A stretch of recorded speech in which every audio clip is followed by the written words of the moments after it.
Coucou à tous, je viens vers vous en vidéo aujourd'hui, c'est une première, pour vous parler d'un de mes derniers coups de cœur, une lecture que j'ai effectuée cette semaine, qui n'est autre que Chercheur d'or de Nathalie Sullivan, qui est paru aux éditions Hugo New Romance.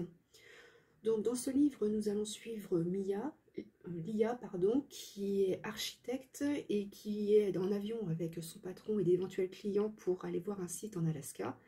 Malheureusement, durant le vol, une anomalie se produit au niveau du moteur, il s'écrase.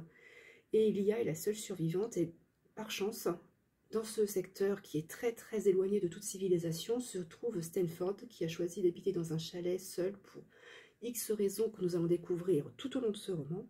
Stanford vit avec son loup Alpha, loup qu'il a adopté tout petit. C'est expliqué également dans le roman comment s'est passée cette adoption. Donc il a vu l'avion se cracher. Il se dirige vers le site de l'accident et là il retrouve Lia, qui est la seule survivante mais assez blessée. Donc il récupère Lia, l'emmène chez lui, la soigne. Et ce roman n'est plus ni moins qu'un huis clos en Alaska parce que les deux protagonistes ne peuvent retourner à la civilisation pas avant la fonte des neiges. Ou alors il y a un hélicoptère qui passe de temps en temps, environ une fois tous les 3-4 mois.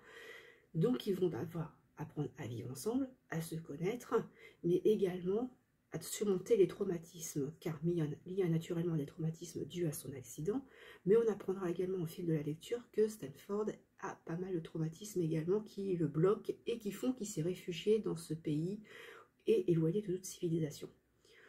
Franchement, ce roman, je l'ai lu en une journée. Je ne pouvais pas le fermer avant de l'avoir terminé. Il est magnifique.